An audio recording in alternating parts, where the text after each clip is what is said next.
Dengan mempelajari Sirah Nabawiyah, maka makin menambah kecintaan kepadanya. Semoga yang subscribe juga dimudahkan jalannya menuju surga. Silahkan tekan tombol like supaya postingan ini semakin tersebar. Dan tulis doa serta hajat pemirsa di kolom komentar. Semoga semakin banyak yang mengaminkan, maka semakin cepat terkabul. Nabi Sulaiman alaihi salam adalah manusia terkaya sepanjang sejarah kehidupan manusia di muka bumi. Dalam beberapa kitab suci seperti Al-Quran, Alkitab, dan Injil, Nabi Sulaiman alaihi salam dijelaskan sebagai manusia terkaya yang pernah hidup di muka bumi. Tidak ada satupun manusia yang bisa mengalahkan total kekayaannya hingga hari kiamat tiba. Para arkeolog telah menemukan situs peninggalan sejarah Islam yang mengungkap total kekayaan Nabi Sulaiman alaihi salam. Erez bin Yosef, seorang profesor sekaligus peneliti, ia menyatakan bahwa 3.000 tahun yang lalu Nabi Sulaiman alaihi salam diperkirakan memiliki kekayaan senilai 2,2 triliun US dollar. Dan apabila dikonversikan dengan nilai mata uang dolar hari ini, jika dirupiahkan, maka nilainya setara dengan 32.891.870 triliun rupiah. Profesor itu juga menjelaskan bahwa kekayaan Nabi Sulaiman alaihi salam berasal dari dua sumber, yakni istana kerajaan dan tambang tembaga. Nilai itu berkali-kali lipat lebih banyak dari total kekayaan negara Indonesia yang hanya mencapai 11.454 triliun per 30 Desember 2021. Nabi Sulaiman alaihi salam memiliki beberapa mukjizat. Di antaranya adalah dapat berbicara dengan bahasa binatang. Beliau dapat memerintah mereka untuk melakukan sesuatu. Beliau juga dapat mengendalikan besar kecilnya tekanan angin dan dapat mengatur ke arah mana angin akan berhembus. Sehingga dengan itu Nabi Sulaiman dapat memanfaatkan angin sebagai kendaraannya dan juga kendaraan tentaranya. Nabi Sulaiman juga bisa melunakkan besi dan membentuknya menjadi pakaian perang yang anti tusukan senjata tajam. Nabi Sulaiman juga memimpin para jin. Mereka tunduk dan patuh pada perintah Nabi Sulaiman alaihi salam. Tidak hanya setan, iblis laknatullah yang merupakan makhluk pembangkang dapat dibuat tunduk bertekuk lutut pada perintah-perintah Nabi Sulaiman. Nabi Sulaiman bisa melakukan teleportasi, yaitu berpindah dari suatu tempat ke tempat yang lain dalam waktu singkat. Peristiwa itu dibuktikan dengan pemindahan singgasana Ratu Balqis atas perintah Nabi Sulaiman. Nabi Sulaiman dikenal sebagai raja yang adil dan bijaksana. Nabi Sulaiman diberkahi kecerdasan yang luar biasa untuk menyatu padukan segenap kekuatan yang Allah berikan kepadanya. Ia mengelola dan membawa kerajaannya menjadi kekuatan raksasa yang tak terkalahkan di masanya dengan segenap kemampuan yang dimilikinya. Tentara Nabi Sulaiman adalah tentara terkuat di bumi tanpa ada yang menandingi. Pertanyaan mendasar yang muncul kali ini adalah dari mana sumber kekayaan dan kekuatan Nabi Sulaiman alaihi salam? Untuk mendapat jawaban dari pertanyaan itu, simak video ini sampai akhir. Sebelum itu, mari bantu channel ini terus berkembang dengan cara subscribe dan nyalakan tanda loncengnya. Berikan komentar yang positif dan berikan like serta share video ini. Bismillahirrahmanirrahim. Sungguh kami benar-benar telah menganugerahkan ilmu kepada Daud dan Sulaiman. Keduanya berkata, segala puji bagi Allah yang melebihkan kami dari kebanyakan hamba-hambanya yang mukmin. Sulaiman telah mewarisi Daud dan dia berkata, wahai manusia, kami telah diajari untuk memahami bahasa burung dan kami dianugerahi segala sesuatu. Sesungguhnya semua ini benar-benar karunia yang nyata. Quran Surat An-Naml ayat 15-16. Saudara-saudaraku yang dirahmati Allah, pada ayat di atas disebutkan bahwa Sulaiman telah mewarisi Daud. Nabi Sulaiman mewarisi Nabi Daud dalam sisi kenabian dan kekuasaan, bukan mewarisi harta, karena para nabi tidak mewariskan harta. Sebab sepeninggalan mereka, harta para nabi menjadi sedekah bagi orang-orang yang ada di sekitarnya, yaitu orang-orang fakir dan orang-orang yang membutuhkan. Dan harta para nabi tidak dikhususkan bagi kalangan keluarganya. Rasulullah Shallallahu Alaihi Wasallam bersabda, "Kami para nabi tidak mewariskan." Nabi Sulaiman mewarisi kenabian dari Nabi Daud. Ini adalah hal yang jelas. Allah telah memilihnya sebagai nabi dari Bani Israel. Begitu juga Allah telah memberinya kekuasaan kerajaan sehingga ia menjadi pemimpin Bani Israel. Barangkali sesuatu yang paling penting yang diwarisi oleh Nabi Sulaiman dari Nabi Daud adalah tradisi militer. Kemajuan militer yang dahsyat telah berpindah kepada Nabi Sulaiman. Nabi Daud sebenarnya adalah seorang pengembala kambing yang sangat miskin, tetapi seiring dengan perjalanan waktu, ia menjadi komandan pasukan tiada tanding. Nabi Daud alaihi salam mengetahui bahwa kekuatan hakiki yang mengatur alam semesta adalah kekuatan Allah. Ketika Nabi Daud mengelurkan tangannya dan memegang potongan batu, lalu beliau melemparkannya dengan ketepel ke arah Jalut, kepala Jalut retak dan ambruk menghantam tanah. Ini sebagai bentuk demonstrasi kekuatan darinya. Kehadiran Nabi Daud mengubah pasukan Bani Israel, di mana mereka sebelumnya lari jika berhadapan dengan musuh. Maka kini keberadaan mereka mulai diperhitungkan di masa hidupnya. Nabi Daud mengalami peperangan yang sangat banyak, tapi Al-Quran tidak menceritakan secara terperinci. Hal itu dikarenakan karena Al-Quran adalah kitab dakwah di jalan Allah, bukan kitab sejarah. Al-Quran hanya menceritakan di dalam Al-Quran surat Shad ayat 20, "Dan kami kuatkan kerajaannya, kerajaan Daud." Ayat tersebut berarti bahwa Nabi Daud belum terkalahkan dalam peperangan yang diikutinya. Di samping dukungan yang Allah berikan kepadanya, juga pasukan dan rakyatnya, di mana mereka adalah orang-orang yang bertauhid, menyerahkan diri kepada Allah. Allah Subhanahu wa Ta'ala mengajarkan kepada Nabi Daud hal-hal yang menjadikan pasukannya memiliki keistimewaan yang dengannya mereka dapat mengalahkan pasukan-pasukan lain, pasukan-pasukan besar yang ada di bumi pada saat itu. Allah Subhanahu wa Ta'ala berfirman dalam surat Saba ayat 10, "Dan kami telah melunakkan besi untuknya." Baju besi mungkin akan menjadi masalah dalam benak kita. Ketika orang-orang yang berperang, baju besi cukup mengganggu gerakan mereka. Kita bisa membayangkan ketika ada dua orang berperang, salah satu dapat bergerak bebas, sementara yang lainnya tidak leluasa bergerak karena tertahan dengan pakaiannya. Namun, dengan kekuasaan Allah, Nabi Daud dapat melunakkan besi dan membuat baju besi yang ringan, yang mudah untuk digunakan. Ini adalah kemajuan penting yang Allah berikan kepada Nabi Daud dan tentaranya. Kemajuan itu kemudian diajarkan, diwariskan dan dimiliki oleh Nabi Sulaiman alaihi salam. Nabi Sulaiman memiliki pasukan dahsyat yang melebihi pasukan manapun di bumi saat itu, atau bahkan mungkin saat ini. Bahkan Allah menambahkan karunia-Nya kepada Nabi Sulaiman yang disebutkan dalam Al-Quran surat An-Naml ayat 16. Dan Sulaiman telah mewarisi Daud, dan dia berkata, "Wahai manusia, kami telah diberi pengertian tentang suara burung, dan kami diberi segala sesuatu.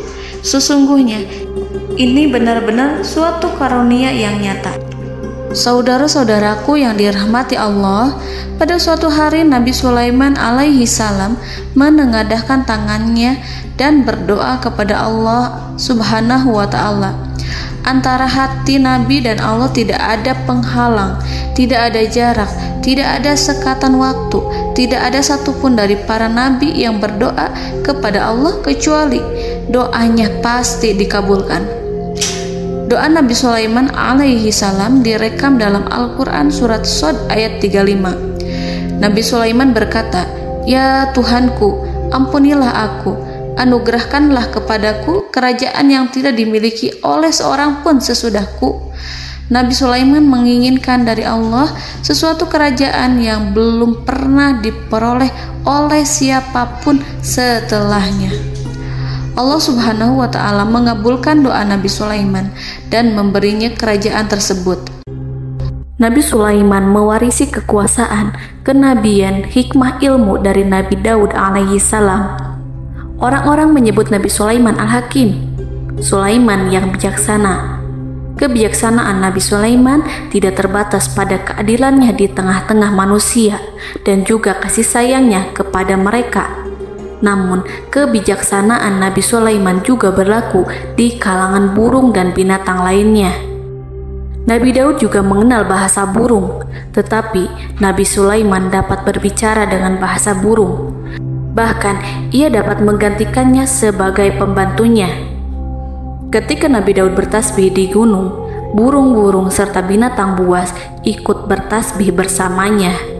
Bahkan angin pun berhenti untuk mendengarkan tasbih itu. Sedangkan Nabi Sulaiman alaihi salam, Allah Subhanahu wa ta'ala memberinya karunia lebih dari itu, di mana binatang-binatang buas tunduk padanya, begitu juga angin dan burung. Saudara-saudaraku yang dirahmati Allah, Nabi Sulaiman alaihi salam mampu mendengarkan bisikan semut yang berbicara kepada sesama mereka.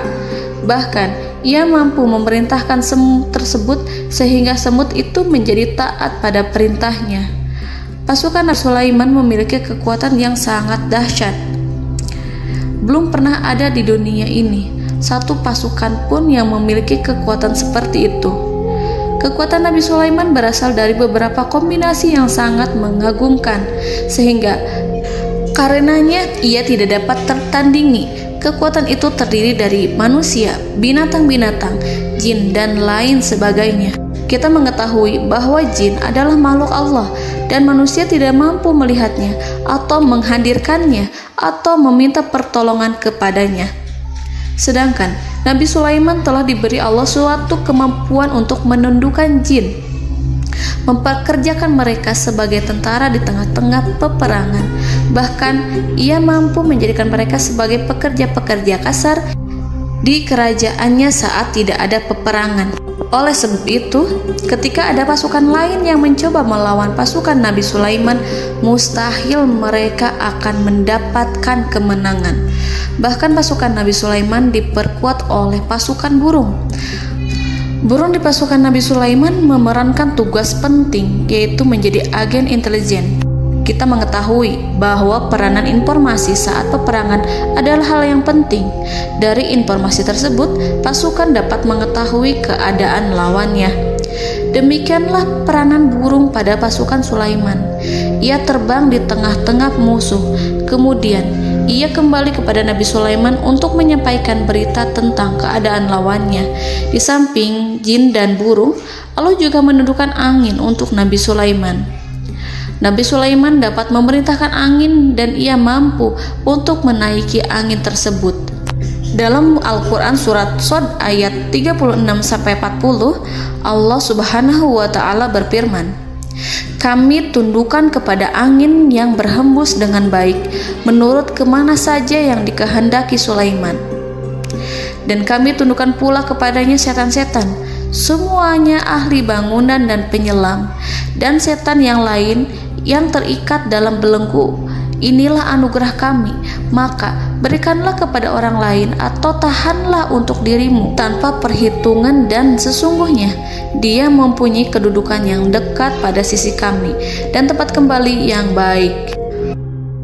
Saudara-saudaraku yang dirahmati Allah, Allah Subhanahu wa Ta'ala juga memberikan kemampuan yang tak seorang pun dari para nabi mendapatkannya, yaitu kemampuan untuk memerintah setan.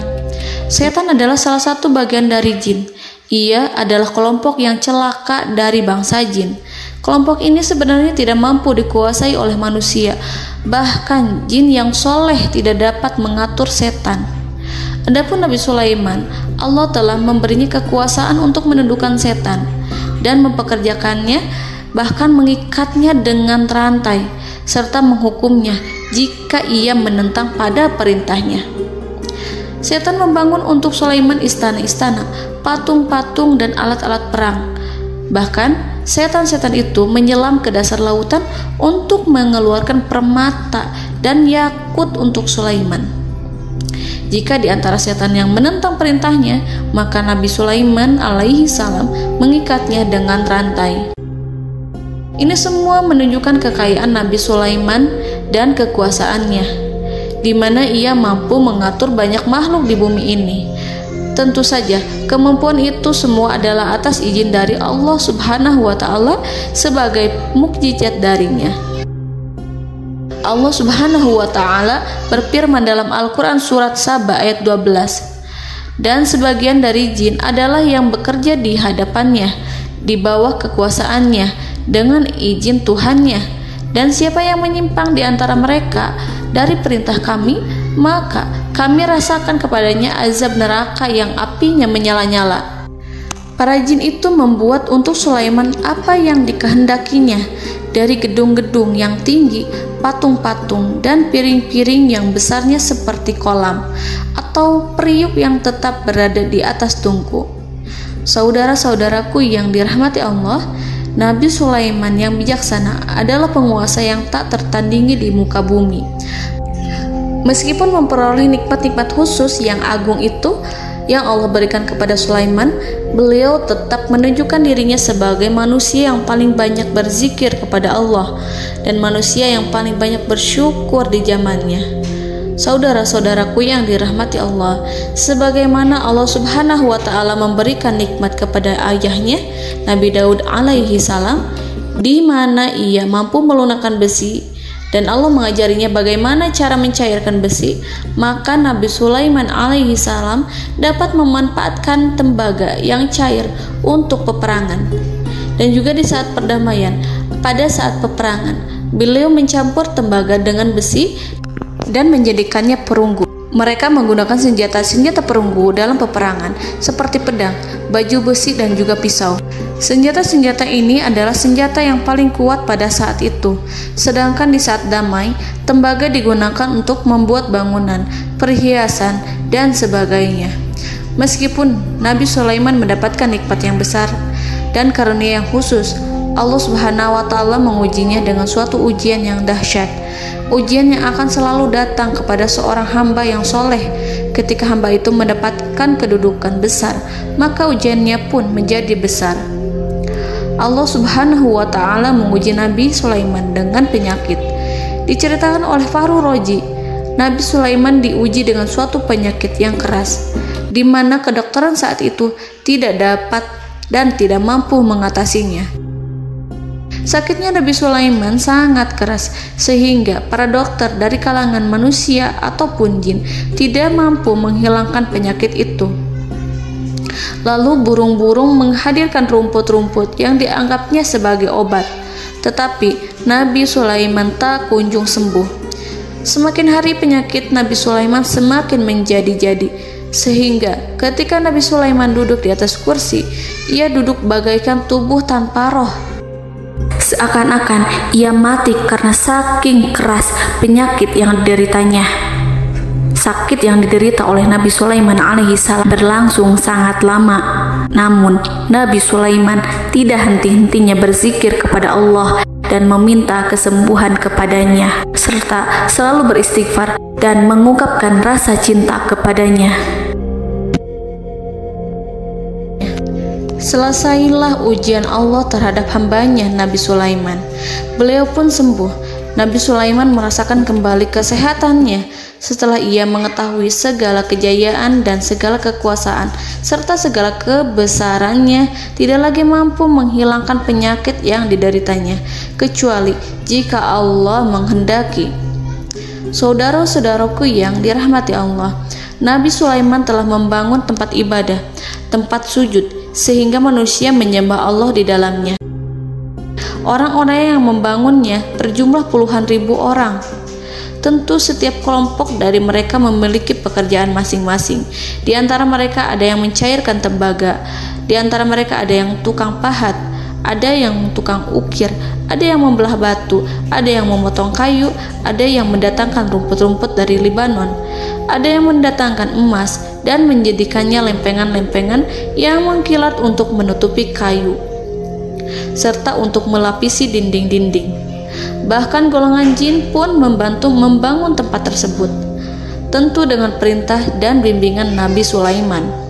Mereka membuat patung-patung yang besar, membuat bejana yang besar untuk tempat makan para tentara dan pekerja, yaitu bejana seperti gunung. Karena saking berat dan besarnya, mereka juga membuat tempat-tempat minum yang besarnya seperti kolam.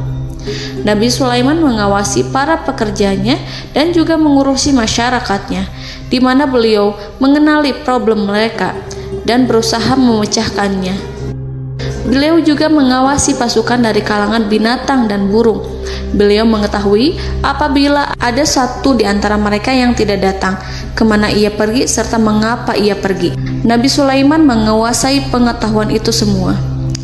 Nabi Sulaiman bukan hanya mengetahui problem tentara-tentaranya dari kalangan manusia ataupun tentaranya dari kalangan burung, namun ia juga menunjukkan kasih sayang terhadap semut, di mana beliau mendengar bisikannya dan tidak suka untuk menginjaknya. Nabi Sulaiman selalu menundukkan kepalanya ke bumi sebagai bentuk rasa rendah diri dan syukur kepada Allah. Pada suatu hari, Nabi Sulaiman alaihi salam berjalan di depan tentaranya dan tiba-tiba ia mendengar suara semut yang berkata kepada temannya dari kalangan semut. Hal itu terekam dalam Al-Quran surat An-Naml ayat 18-19. Wahai semut-semut, masuklah ke dalam sarang-sarangmu agar kamu tidak terinjak oleh Sulaiman dan tentaranya, sedangkan mereka tidak menyadarinya. Nabi Sulaiman alaihi salam tersenyum mendengar itu dan ia berdoa, "Ya Allah, ya Tuhanku, berilah aku ilham untuk tetap mensyukuri nikmat-Mu yang telah Engkau anugerahkan kepadaku dan kepada kedua orang ibu bapakku, dan untuk mengerjakan amal soleh yang Kau ridhoi, dan masukkanlah aku ke dalam rahmat-Mu, ke dalam golongan hamba-hamba-Mu yang soleh." Saudara-saudaraku yang dirahmati Allah, meskipun Nabi Sulaiman mendapatkan kekuasaan dan memiliki tentara yang besar, namun beliau menunjukkan kasih sayang terhadap bangsa semut. Beliau mendengarkan bisikannya dan melihat semut yang ada di depannya. Oleh karena itu, tak mungkin baginya untuk menginjak golongan semut itu. Nabi Sulaiman bersyukur kepada Allah telah memberinya nikmat, yaitu nikmat rahmat dan kasih sayang. Di samping itu, Nabi Sulaiman alaihi salam adalah orang paling kaya di dunia. Istananya terbuat dari kayu gaharu yang memiliki wangi harum. Istananya terbuat dari emas yang terkadang dari kristal. Beliau juga memiliki kursi besar yang terbuat dari emas dan permata. Istana Nabi Sulaiman merupakan istana yang paling besar di dunia. Nabi Sulaiman menggunakan pakaian dari emas dan permata. Meskipun demikian, Nabi Sulaiman tetap menunjukkan sebagai hamba yang berserah diri dan rendah diri di hadapan Allah Subhanahu wa Ta'ala. Nabi Sulaiman yang merendahkan diri di hadapan Allah, ia selalu sujud kepada Allah, sebagaimana ayahnya yang selalu bertasbih pada Allah. Nabi Sulaiman selalu melantunkan lagu-lagu cinta ilahi dan hanya memuji Allah Subhanahu wa Ta'ala.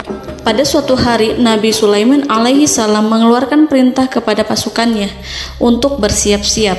Kemudian, Nabi Sulaiman keluar dan memeriksa pasukannya satu demi satu. Kelompok yang pertama adalah kelompok manusia. Nabi Sulaiman memperhatikan kesiapan mereka. Lalu Nabi Sulaiman mengeluarkan perintah-perintah kepada mereka. Kemudian Nabi Sulaiman memeriksa kelompok jin dan menyampaikan perintahnya kepada mereka. Beliau memenjarakan jin yang tampak bermalas-malasan saat bekerja. Lalu beliau memeriksa binatang dan berkata kepada mereka, apakah mereka sudah makan dengan baik? Apakah mereka tidur dengan nyenyak? Apakah ada yang mengadu pada mereka, misalkan karena penyediaan makanan yang tidak layak?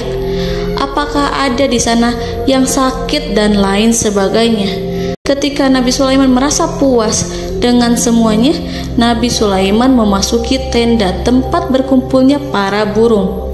Nabi Sulaiman alaihi salam kemudian memasuki tenda tersebut, mengamati keadaan di sekitarnya, sehingga beliau mengetahui bahwa ada satu burung yang tidak hadir, yaitu burung hudhud. Mengapa aku tidak melihat burung hudhud? Burung-burung yang lain tampak terdiam sebagai penghormatan, dan mereka mendengarkan apa yang akan dikatakan pemimpin mereka. Nabi Sulaiman mengarahkan pandangannya pada semua burung dan tidak menemukan burung hudhud di antara mereka. Tak seekor burung pun yang mengetahui keberadaannya. Burung hudhud absen pada apel wajib kali ini. Nabi Sulaiman mulai menampakkan kemarahannya. Tiba-tiba, seekor burung kecil memberanikan diri untuk berkata kepada Nabi Sulaiman, "Wahai Nabi yang mulia, seharusnya hudhud ada bersamaku kemarin untuk melaksanakan tugas penyelidikan. Ia adalah pemimpin misi itu. Namun, burung hudhud belum datang.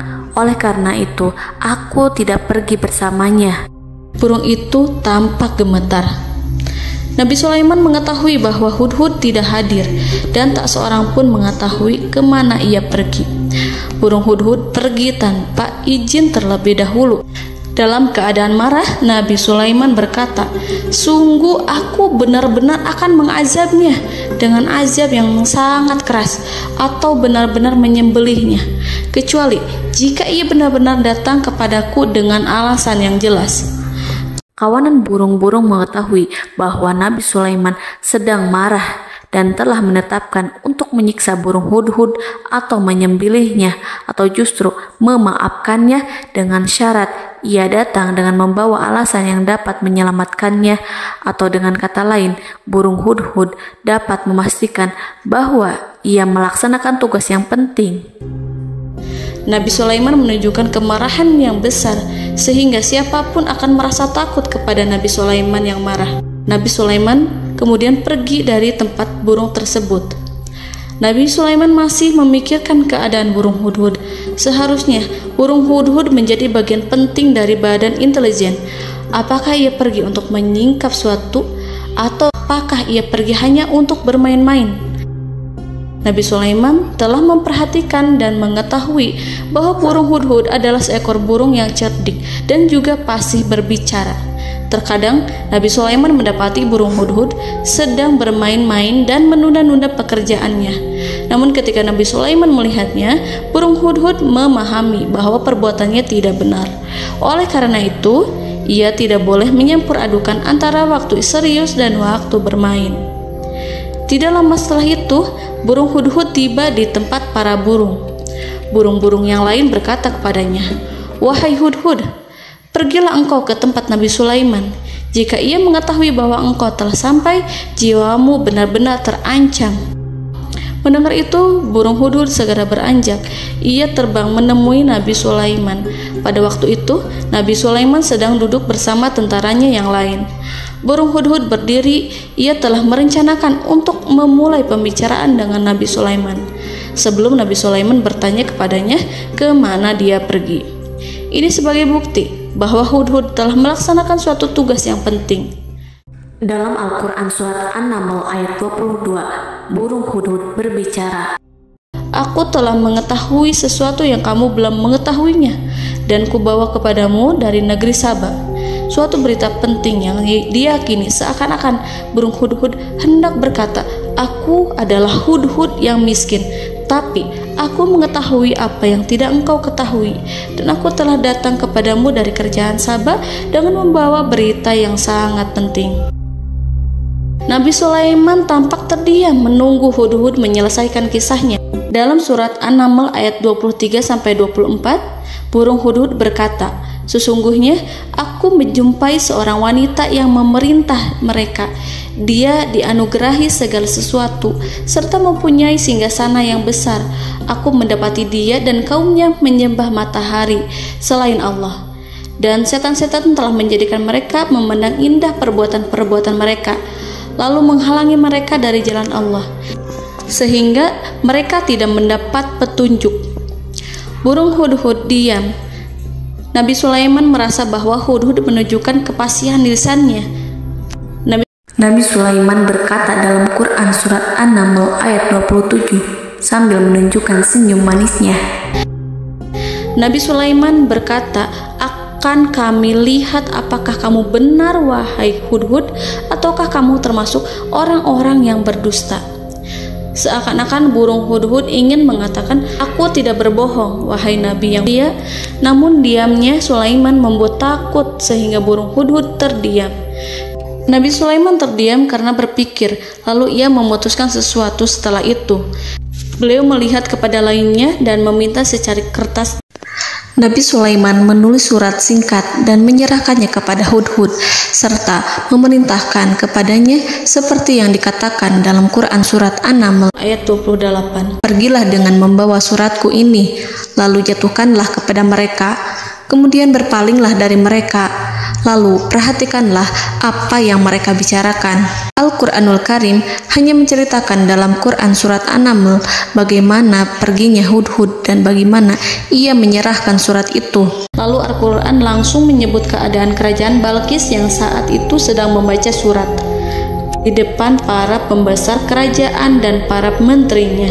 Dalam Al-Quran surat An-Naml ayat 29-31 berkatalah Balqis, "Wahai pembesar-pembesar, sesungguhnya telah dijatuhkan kepadaku sebuah surat yang mulia. Sesungguhnya surat ini dari Sulaiman, dan sesungguhnya isinya dengan menyebut nama Allah yang Maha Pengasih lagi Maha Penyayang, bahwa janganlah kalian berlaku sombong terhadapku, dan datanglah kepadaku sebagai orang yang berserah diri." Saudara-saudaraku yang dirahmati Allah, dalam surat tersebut Nabi Sulaiman menyebutkan supaya mereka menyerahkan diri dan tunduk kepada perintah Nabi Sulaiman. Nabi Sulaiman memerintahkan agar mereka meninggalkan penyembahan terhadap matahari. Nabi Sulaiman tidak mempersoalkan akidah mereka dan tidak memuaskan mereka dengan apapun. Nabi Sulaiman hanya memerintahkan bahwa ia berada di atas kebenaran. Bukankah ia didukung kekuatan yang berlandaskan keyakinan yang dimilikinya? Nabi Sulaiman hanya memerintahkan mereka agar tunduk dan patuh kepadanya. Ratu Sabak menyampaikan surat tersebut di tengah-tengah kaumnya. Dalam Quran surat An-Naml ayat 32 dijelaskan, "Dan berkatalah Balqis, wahai para pembesar, berilah aku pertimbangan dalam urusanku ini. Aku tidak pernah memutuskan sesuatu persoalan sebelum kamu berada dalam majelisku."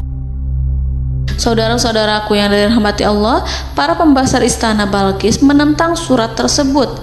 Isi surat itu membangkitkan kesombongan kaum Sabak, di mana mereka merasa lebih kuat.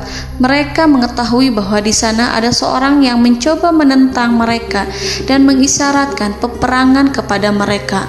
Lalu ia meminta kepada mereka untuk memenuhi syarat-syaratnya sebelum terjadinya peperangan dan kekalahan. Dalam surat An-Naml ayat 33, mereka menjawab, "Kita adalah orang-orang yang memiliki kekuatan dan juga memiliki keberanian yang sangat besar dalam peperangan. Dan keputusan berada di tanganmu, wahai rajaku. Maka pertimbangkanlah apa yang akan kamu perintahkan." Saudara-saudaraku yang dirahmati Allah, para pembesar kaum Sabak seakan ingin berkata, "Kita siap untuk melaksanakan perang." Tampaknya ratu itu memiliki kebijakan yang lebih baik dari pembesar kaumnya. Surat Sulaiman itu membuatnya berpikir lebih jernih dan lebih berhati-hati. Ia berusaha sebisa mungkin menghindari peperangan. Ratu itu berpikir dalam tempo yang lama. Nama Sulaiman tidak diketahuinya dan ia pun belum pernah mendengarnya. Oleh karena itu, Ratu kaum Sabak tidak mampu mengetahui dan mendeteksi seberapa besar kekuatan Nabi Sulaiman. boleh jadi Nabi Sulaiman memiliki kekuatan yang dahsyat sehingga ia mampu memerangi kekuasaannya dan mengalahkannya. Kemudian ratu memperhatikan apa yang ada di sekelilingnya. Ia melihat kemajuan masyarakatnya dan juga kekayaannya. Barangkali ia mengira bahwa Nabi Sulaiman iri terhadap kemajuan dan kekayaannya itu, sehingga Nabi Sulaiman ingin menyerangnya. Setelah mempertimbangkan isi surat Nabi Sulaiman dengan cermat, Ratu Saba memilih untuk tidak bersikap ceroboh dan bodoh. Ratu lebih suka untuk menggunakan bahasa kelembutan. Ia mengirim kepada Nabi Sulaiman suatu hadiah yang besar. Ratu mengira bahwa Nabi Sulaiman seorang yang ambisius, yang boleh jadi ia telah mendengar tentang kekayaan kerajaan Saba. Para utusan pergi dengan membawa hadiah dari Ratu Saba. Ratu berharap agar mereka dapat memasuki kerajaan Nabi Sulaiman dan akan mengetahui kondisi kerajaannya. Saat mereka pulang, Ratu ingin mendengar secara langsung dari mereka tentang bagaimana keadaan kaum Nabi Sulaiman dan pasukannya. Setelah mendapatkan informasi yang cukup, maka Ratu Balqis dapat membuat sesuatu keputusan yang tepat. Ratu menyembunyikan apa yang terlintas dalam pikirannya, lalu ia berbicara kepada pembesar istananya bahwa ia dapat menyingkap niat jahat Raja Sulaiman melalui cara mengirimkan hadiah kepadanya. Ratu lebih memilih cara tersebut dan menunggu reaksi dari Nabi Sulaiman. Ratu berhasil memuaskan para pembesar istana, dan untuk sementara ia menghilangkan ide untuk berperang. Karena para raja jika menyerang suatu desa, maka pemimpin desa tersebut adalah orang yang paling banyak mendapatkan kehinaan. Akhirnya, para pembesar kaumnya merasa puas dengan pikiran Ratu Balqis. Saudara-saudaraku yang dirahmati Allah, dalam surat An-Naml ayat 34-35 dijelaskan, Ratu Balqis berkata, "Sesungguhnya raja-raja apabila memasuki suatu negeri, niscaya mereka akan membinasakannya dan menjadikan penduduknya yang mulia menjadi hina. Dan demikian pula lah yang akan mereka perbuat. Dan sesungguhnya aku akan mengirim utusan kepada mereka dengan membawa hadiah, dan aku akan menunggu apa yang akan dibawa kembali oleh utusan itu." Kemudian sampailah hadiah dari Ratu Balqis kepada Nabi Sulaiman. Para intelijen Nabi Sulaiman memberitahunya bahwa utusan Balqis datang dengan membawa hadiah. Nabi Sulaiman langsung mengetahui bahwa Ratu Balqis itu sengaja mengirim orang-orangnya untuk mengetahui atau untuk mendapatkan informasi tentang kekuatannya. Lalu setelah itu ia akan mengambil keputusan atau mengambil sikap kepada kerajaan Sulaiman. Nabi Sulaiman segera memanggil semua pasukannya untuk berkumpul. Utusan Balqis segera memasuki istana Nabi yang dipenuhi dengan pasukan yang besar bersenjata. Melihat itu, utusan Ratu Balqis tercengang dan terkejut ketika mereka melihat kekayaan yang mereka bawa tidak ada apa-apanya dibandingkan dengan kerajaan Nabi Sulaiman. Hadiah mereka tampak tidak berarti. Emas yang mereka bawa tampak tidak memiliki makna saat mereka memasuki istana Nabi Sulaiman yang terbuat dari kayu-kayu pohon gaharu yang mengeluarkan bau yang harum serta dihiasi dengan emas permata. Para utusan Ratu Balqis berdiri bersama Nabi Sulaiman dan menyaksikan bagaimana Nabi Sulaiman mengendalikan pasukannya. Kemudian mereka mulai berpikir tentang kekuatan dan kualitas pasukan Nabi Sulaiman. Betapa kagetnya mereka ketika melihat di tengah-tengah pasukan itu terdapat singa, burung, dan tentara dari kalangan manusia yang mampu terbang. Mereka pun sadar bahwa mereka di hadapan pasukan yang tiada tandingannya. Selesailah demonstrasi pasukan Nabi Sulaiman. Kemudian para utusan ratu dipersilahkan maju ke tempat hidangan makanan.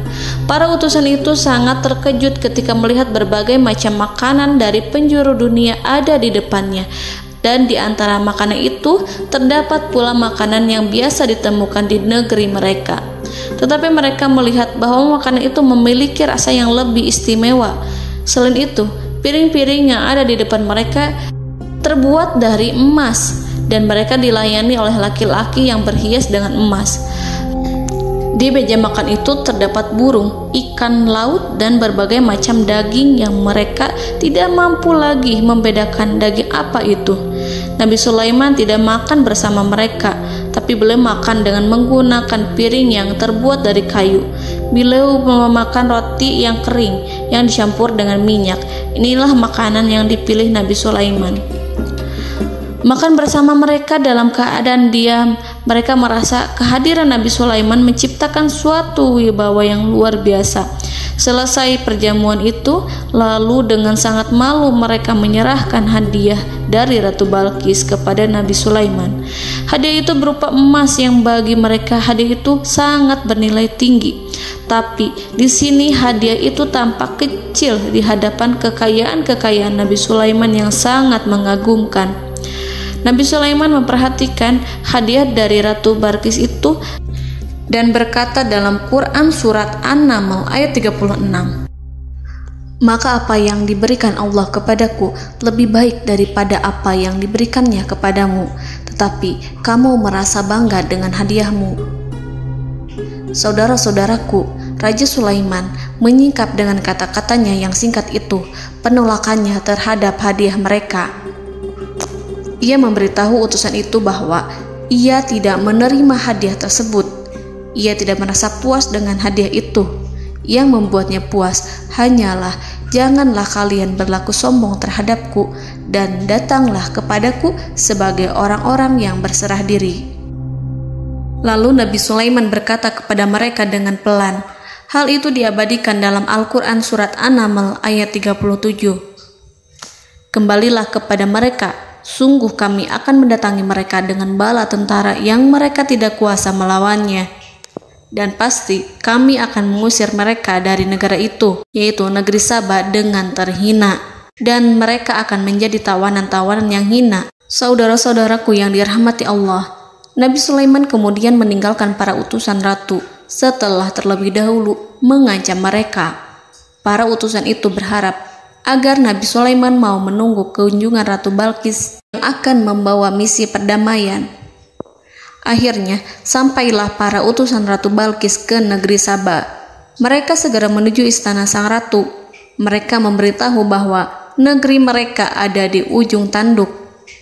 Mereka menceritakan kepada ratu tentang kekuatan Nabi Sulaiman dan tidak mungkin bagi mereka mampu melawannya. Mereka meyakinkan Ratu Balqis bahwa ia harus mengunjunginya dan melihat sendiri bagaimana kebesaran kerajaan Nabi Sulaiman. Kemudian Ratu Balqis menyiapkan dirinya untuk pergi menuju kerajaan Nabi Sulaiman. Nabi Sulaiman duduk di kursi kerajaan di tengah-tengah para pembesarnya dan para menterinya, serta para komandan pasukannya. Beliau berpikir tentang sosok Balqis. Nabi Sulaiman mengetahui bahwa Balqis menuju tempatnya. Balqis dikelilingi rasa takut. Nabi Sulaiman berpikir sejenak tentang bagaimana matahari disembah. Ia memikirkan bagaimana informasi yang diterima oleh intelijennya tentang kemajuan kerajaan Balqis dalam bidang kesenian dan ilmu pengetahuan. Nabi Sulaiman bertanya kepada dirinya sendiri, apakah kemajuan menjadi penghalang untuk mengetahui kebenaran? Apakah ratu itu senang dengan kekuatan yang dicapainya? Dan ia membayangkan bahwa kekuatannya adalah segalanya.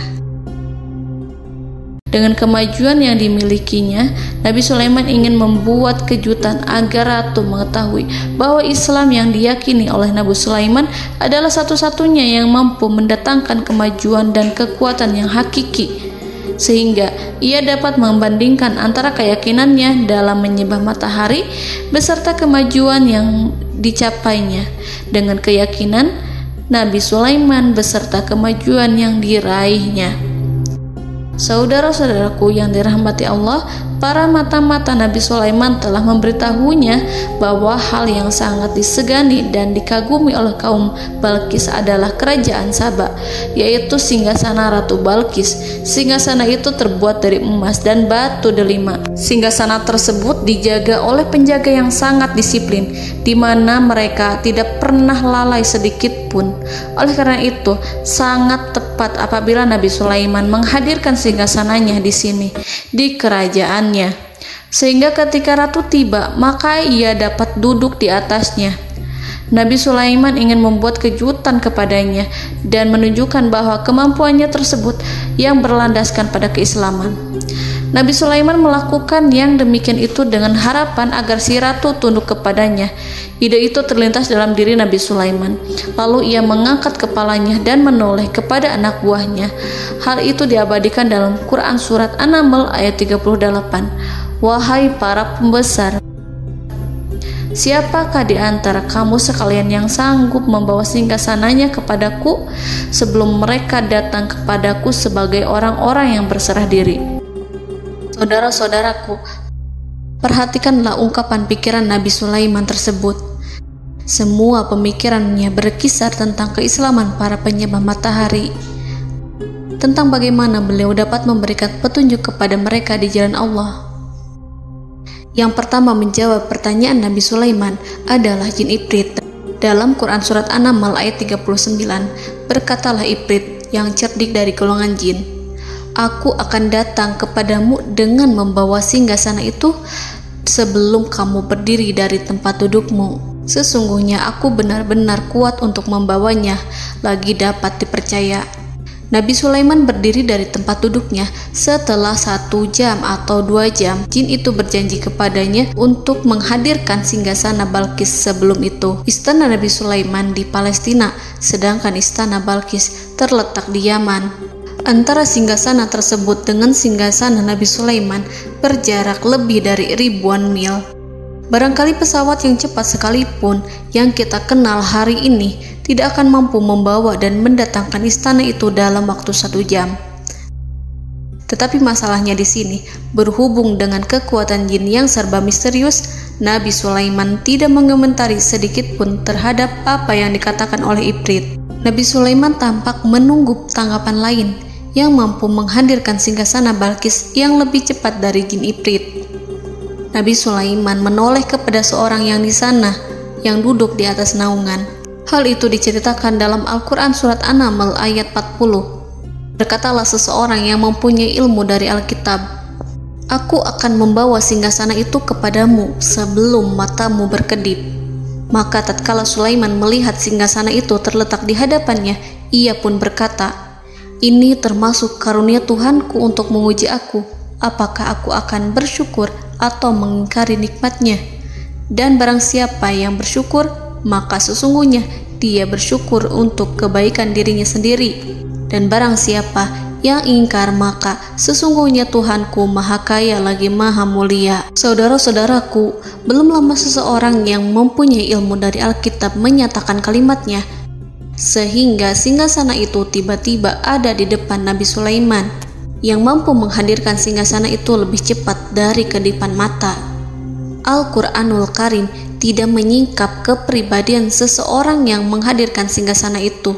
Al-Quran hanya menggarisi bahwa orang itu mempunyai ilmu dari Alkitab. Al-Quran tidak menjelaskan kepada kita apakah ia seorang malaikat ataukah manusia ataukah jin. Al-Quran sengaja tidak menyingkap hakikat kitab yang dimaksud. Saudara-saudaraku yang dirahmati Allah, setelah melihat singgasana itu, Nabi Sulaiman bersyukur kepada Allah. Ia mulai memperhatikan singgasana sang ratu.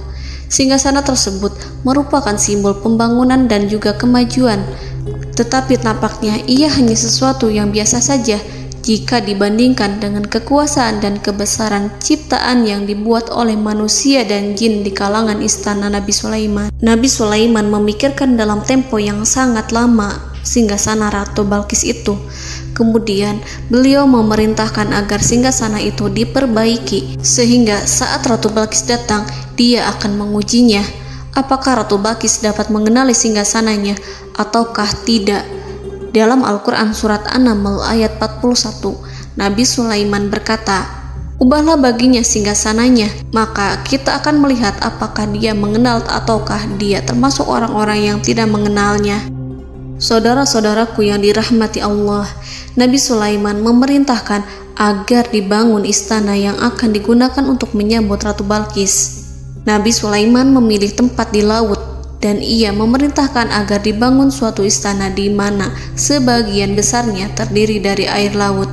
Nabi Sulaiman memerintahkan agar lantainya itu terbuat dari kaca yang tebal dan kuat, sehingga orang-orang yang berjalan di atas istana itu akan dapat melihat di bawahnya ada ikan-ikan berwarna-warni yang berenang-renang. Dan mereka akan melihat rumput-rumput laut yang bergerak-gerak. Akhirnya, selesailah pembangunan istana itu. Saking bersihnya kaca lantainya, sehingga tampak di sana tidak ada kaca. Burung hudhud memberitahu Nabi Sulaiman bahwa Balqis telah sampai dekat kerajaannya. Kemudian Ratu Balqis datang. Al-Quran tidak menyebutkan keadaan Nabi Sulaiman saat menyambut Balqis, namun Al-Quran menunjukkan dua sikap Ratu Balqis. Yang pertama, bagaimana sikap Balqis ketika pertama kali melihat singgasananya yang datang mendahuluinya, padahal ia telah meninggalkan pengawalannya untuk tetap setia menjaga singgasananya itu. Keadaan kedua adalah keadaan di depan istana yang dibangun untuk penyambutan Balqis. Istana itu penuh dengan permata yang berenang-renang di bawahnya ikan-ikan. Dalam Quran Surat An-Naml ayat 42 dijelaskan, dan ketika Balqis datang, ditanyakanlah kepadanya, "Serupa inikah singgasanamu?" Balqis menjawab, "Seakan-akan singgasana ini adalah singgasanaku. Kami telah diberi pengetahuan sebelumnya, dan kami adalah orang-orang yang berserah diri." Saudara-saudaraku, pada dialek di atas, Balqis melihat singgasananya dan ia tercengang saat mengetahui bahwa itu adalah singgasana miliknya. Namun kemudian ia mulai ragu karena melihat tidak sepenuhnya itu singgasana miliknya. Jika itu benar-benar miliknya, lalu bagaimana ia datang mendahuluinya? Dan bila bukan singgasananya, maka bagaimana Sulaiman dapat meniru sepersis dan seteliti itu? Padahal Sulaiman tidak pernah sekalipun ke kerajaannya. Nabi Sulaiman berkata saat melihat Balqis mengamati singgasananya, "Apakah ini singgasanamu?"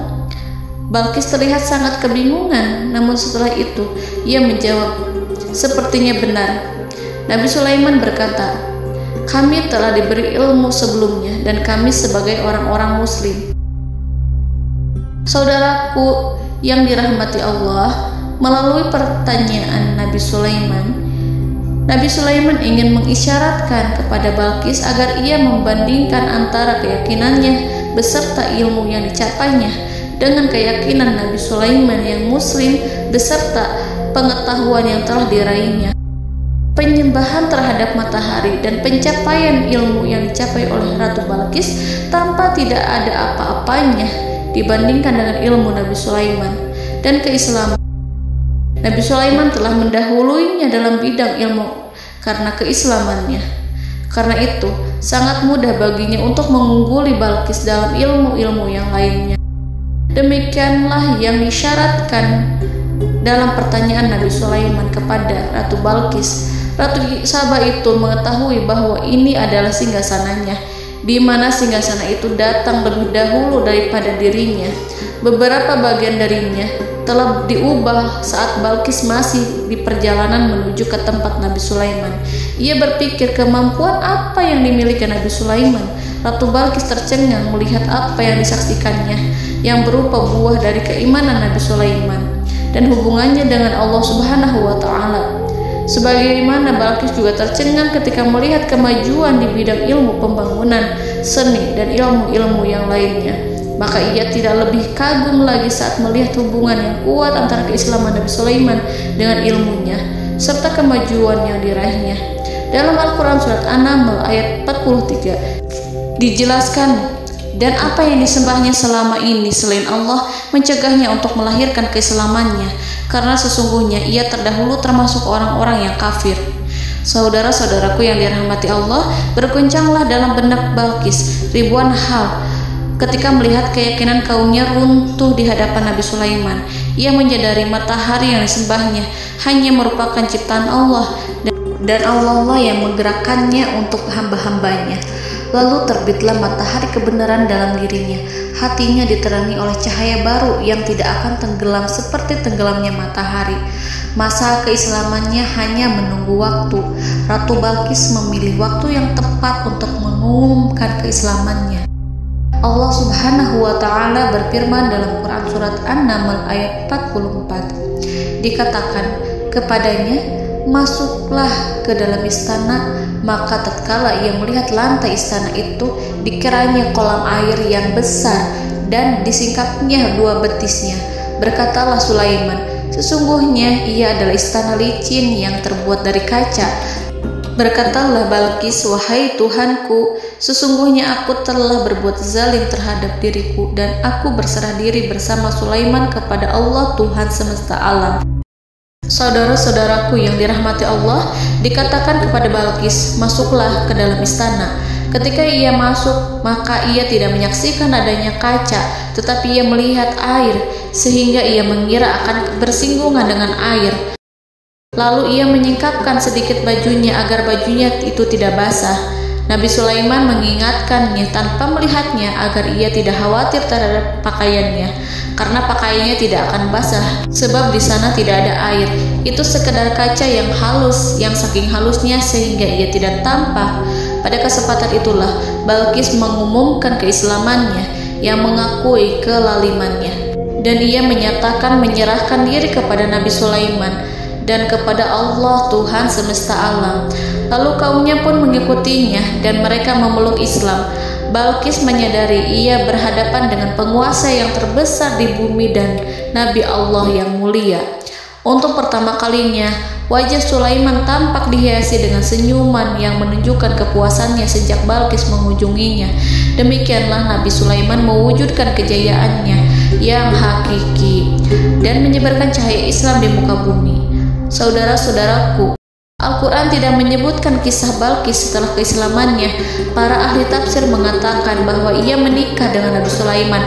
Selain itu, ada yang mengatakan bahwa ia menikah dengan salah satu orang dekat Nabi Sulaiman. Ada juga yang mengatakan bahwa sebagian Raja Habasyah adalah keturunan dari buah perkawinan ini. Wallahu a'lam bishawab.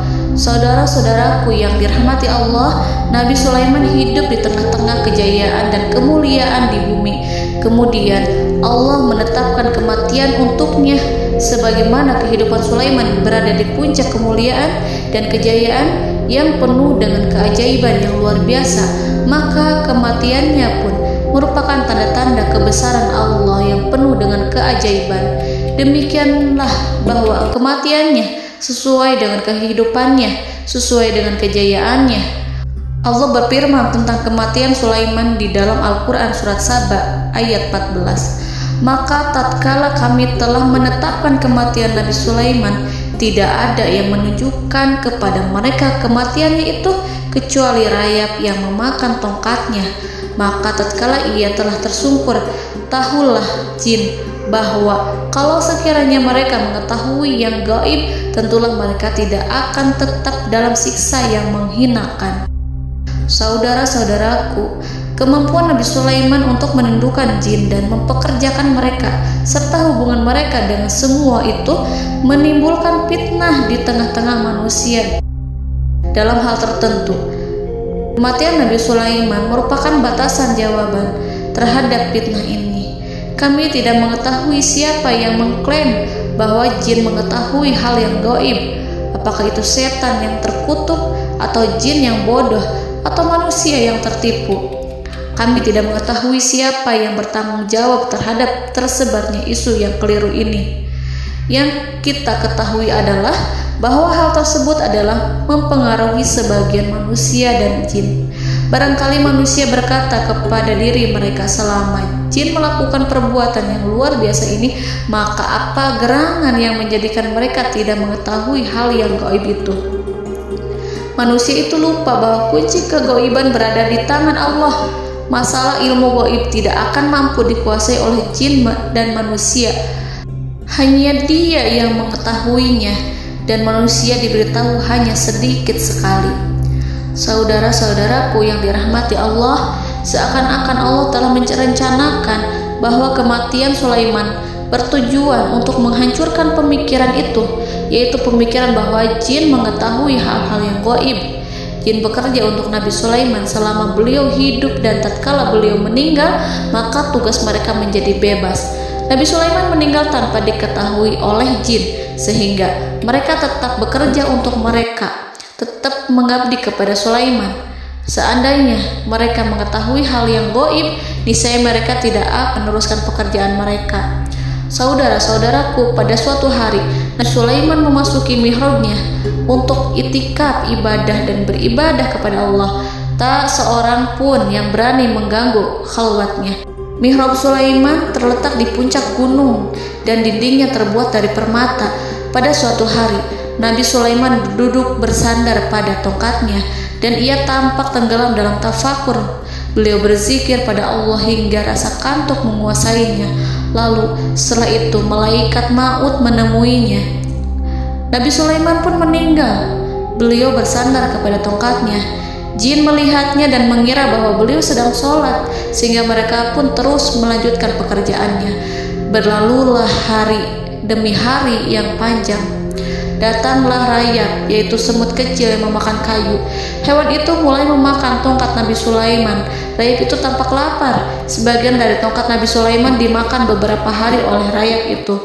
Ketika yang dimakannya semakin bertambah, maka tongkat itu pun menjadi rusak dan kemudian jatuh dari tangan Nabi Sulaiman alaihi salam. Tubuh mulia itu kehilangan keseimbangan dan kemudian jatuh terhempas di bumi. Tatkala tubuh suci itu tersungkur, maka manusia segera menuju ke arahnya. Mereka menyadari dan mengetahui bahwa Nabi Sulaiman telah meninggal dalam waktu yang lama. Jin menyadari bahwa mereka tidak mengetahui hal yang gaib, dan manusia pun mengetahui hakikat ini. Seandainya jin mengetahui hal yang gaib, niscaya ia tidak akan meneruskan siksa yang hina. Mereka tidak akan bekerja kepada Sulaiman. Demikianlah Nabi Sulaiman alaihi salam meninggal dalam keadaan duduk dan sholat di mihrabnya. Lalu berita itu tersebar bagaikan api di bumi. Manusia, burung, dan binatang buas mengantarkan jenazah Nabi Sulaiman. Sekawanan burung tampak sedih dan menangis. Semua makhluk bersedih. Akhirnya tak seorang pun mengetahui bahasa burung di bumi. Meninggallah seorang yang memahami pembicaraan burung, binatang-binatang, jin, dan lain sebagainya. Burung-burung itu berkata, betapa beratnya kehidupan di tengah orang-orang yang tidak mengetahui pembicaraan kita. Allahu a'lam.